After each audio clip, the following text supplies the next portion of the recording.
Anyway, I've had a great time here in Cambridge, so I want to. Lionel has some role in my help. Thanks particularly in inviting me here.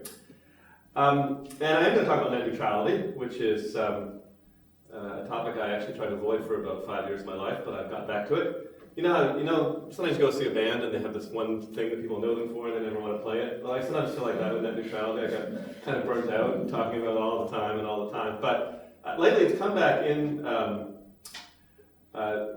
Events have moved net neutrality back to the forefront. I think there's a big moment coming in the United States over the next year.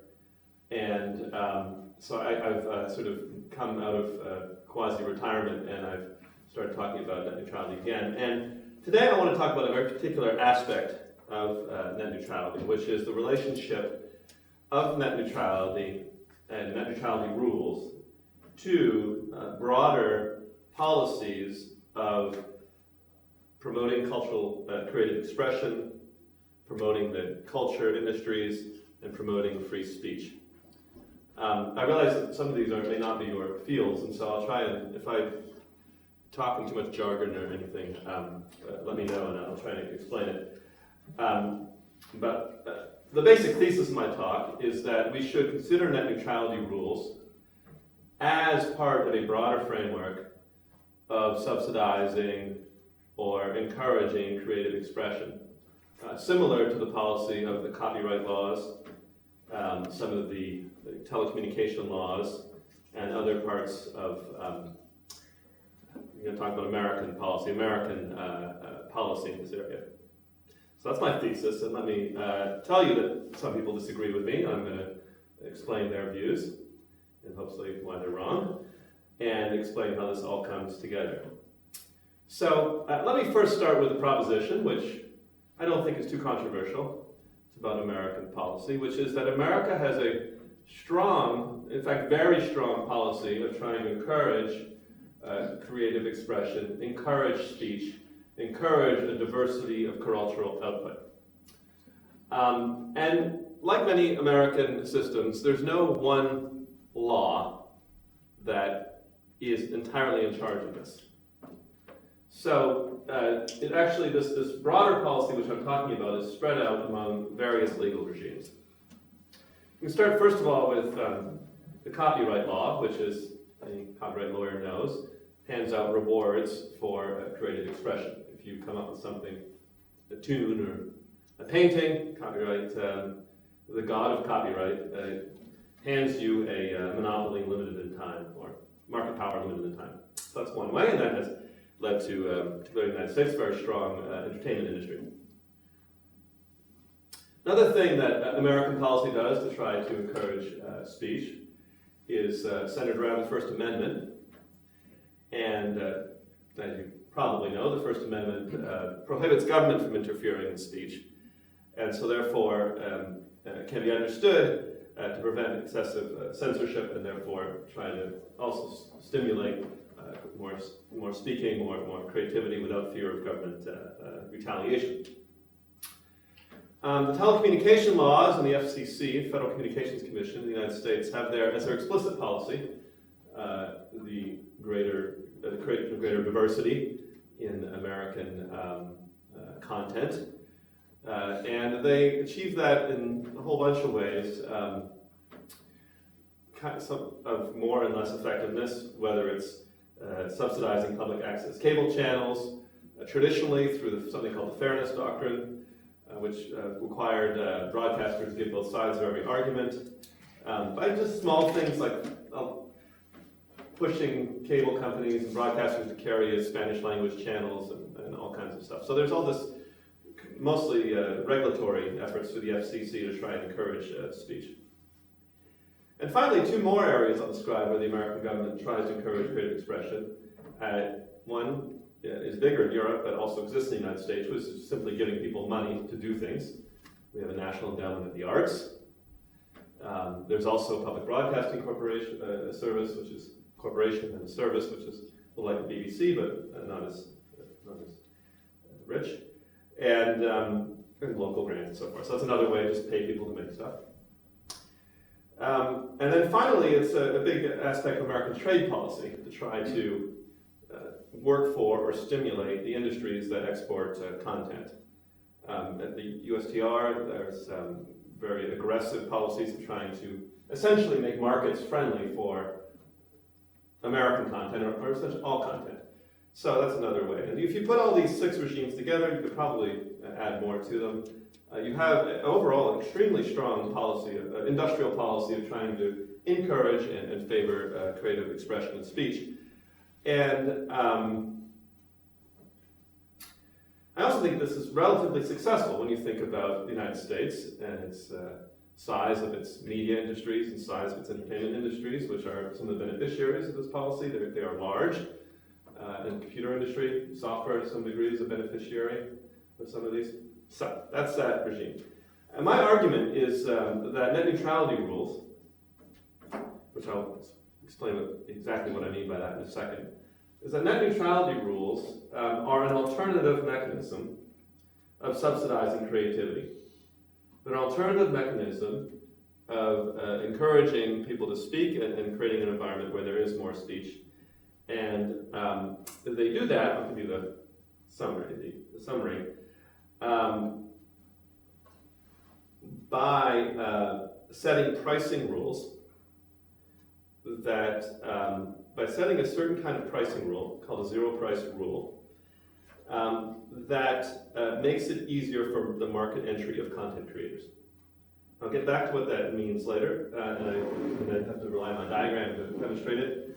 I have a fuller version of this if you're I don't know how many people are economists here, but it ultimately relies on a two-sided market analysis, but I can give a very simplified version of how this works.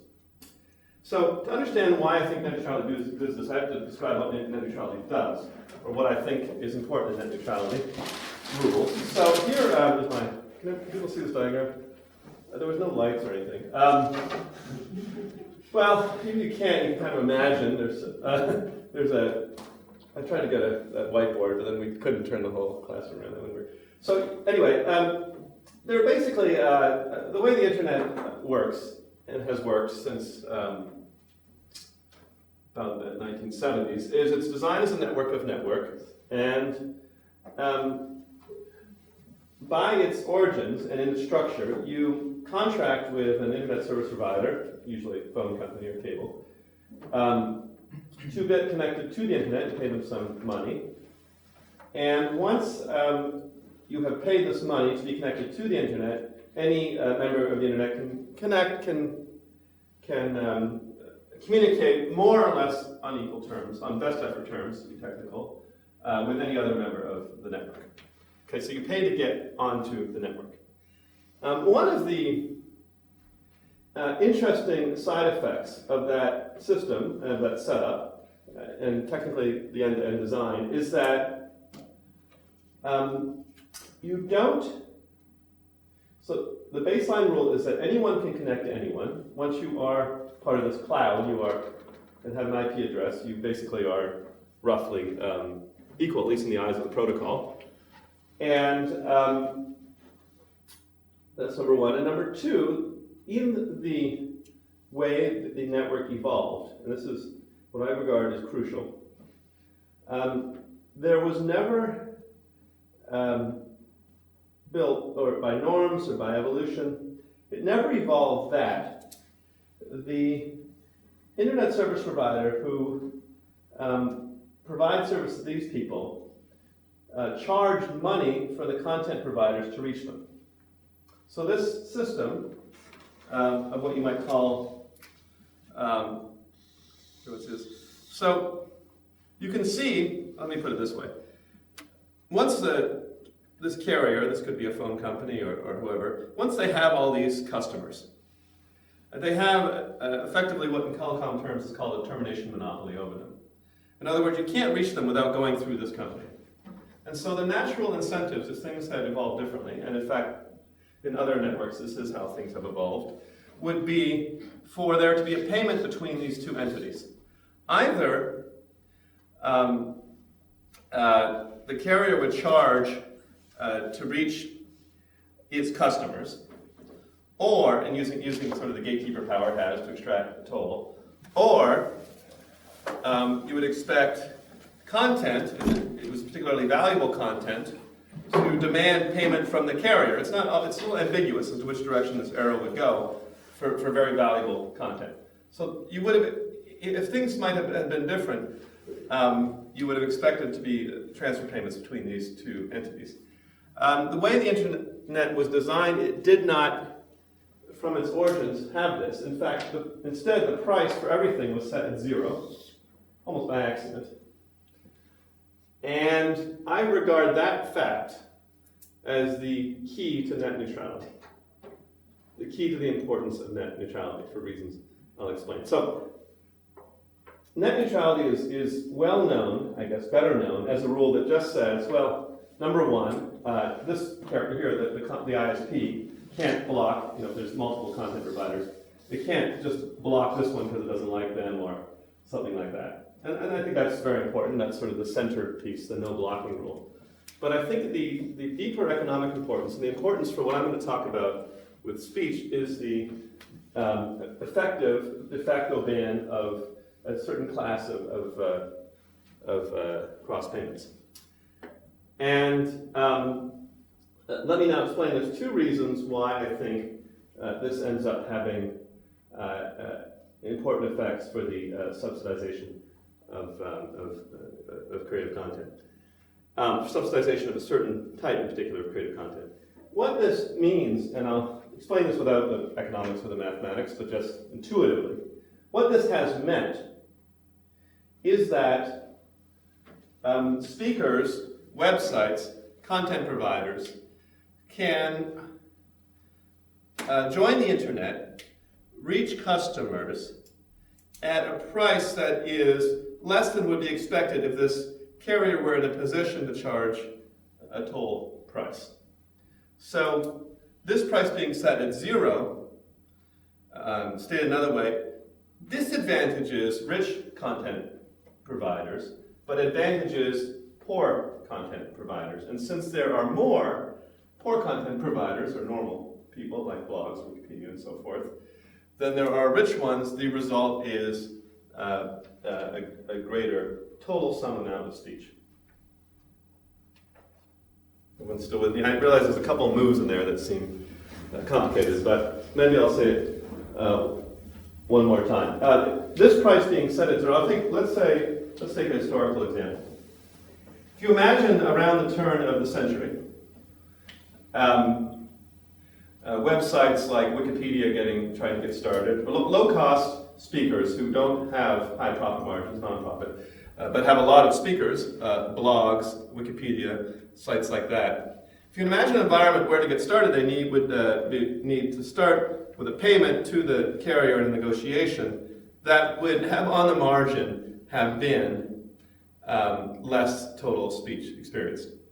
Now, part of the trade-off, however, is that larger companies, more crucial content, let's just, in 2000 it would have been Yahoo, now probably Google, end up making less money because they are in a position to charge these carriers. Okay, so that's the trade-off, and I'm saying that it's a subsidization of mass speech. The other thing that it does that I think is important for speech purposes, and this is something we may see over the next year. So one of the effects of net neutrality and this all-important thing called a zero. Zeros are actually incredibly significant in policy, I think. It seems like a very general statement, but I think it's true in very subtle ways. For example, if you just think about the electric outlet, the effective negotiated price when you plug in your whatever device you have onto the electric network, there's not any negotiation, there's no extra price, it's actually a zero. And that makes, so many interfaces that work and are important embody a zero price rule into them, if you're with me. That may sound a little weird, but you can imagine a different world where, I don't see a plug in this room, which they're using the floor. Okay, there's one. So, this example's going to be not as good, but you could have, to an economist, when you think about that plugging in right there, there's a deal being made, right, between you and the electric company of some kind. And you could imagine that some kind of hypothetical world that depending on what kind of device you plug in there, you've got charged more or less money. You know, if you're plugging in a computer, suddenly your rate would go up, and there would be some kind of negotiation. I think the absence of that negotiation, and the absence of those transaction costs has been very important to the success of the electric network. And I think that's the same thing, roughly, the same idea that this big zero has been very important for the development of the internet, because it has avoided a huge amount of negotiations that might otherwise happen, and it also provided subsidies for smaller speakers. Now, let me add to this the second point. So the first point is it's just straight up subsidy. The second point has to do with fragmentation. In the United States, there is a decent chance over the next 6 months or so, 9 months let's say, that existing net neutrality rules, which preserve this zero, will be struck down as beyond the jurisdiction of the Federal Communications Commission due to boring telecommunication law reasons I don't want to explain. But frankly, due to a massive failure of will on the part of the chairman, who spent a huge amount of time negotiating net neutrality rules and then passed them under extremely weak jurisdictional basis. So they're likely to be struck down. I'll also add there's a First Amendment challenge to net neutrality rules, which I'm going to discuss in a minute. And therefore, there's a very interesting question what's going to happen here. If the rules are struck down, it is possible that the carriers could begin to try to start asking the content providers for money to reach their customers. And they won't call it that, it'll be called something like a fast lane, or there'll be all kinds of, but bottom line is, there will be the natural interest of the carrier with a termination monopoly is to try to extract some of these rents. And everyone, Google is sort of the target, they have a lot of money. Everyone would like a bit of that. And so the interesting question is what happens in a total negotiation. And one of the things that I predict will happen, or if you have total all-out negotiation and a war of all against all, you can expect that different carriers will end up making deals with different content providers. And so you end up with a much more, so maybe Google's prices, so maybe Google instead of paying says, actually we want you to pay us because we don't think your network's worth much without Google on it. They might be right, but then maybe it's too expensive, and so then maybe they go with Bing. Or maybe Wikipedia, so maybe some sites don't want to carry Wikipedia, some do, whatever. What that does, as it's on a speech basis, is it creates a greater fragmentation.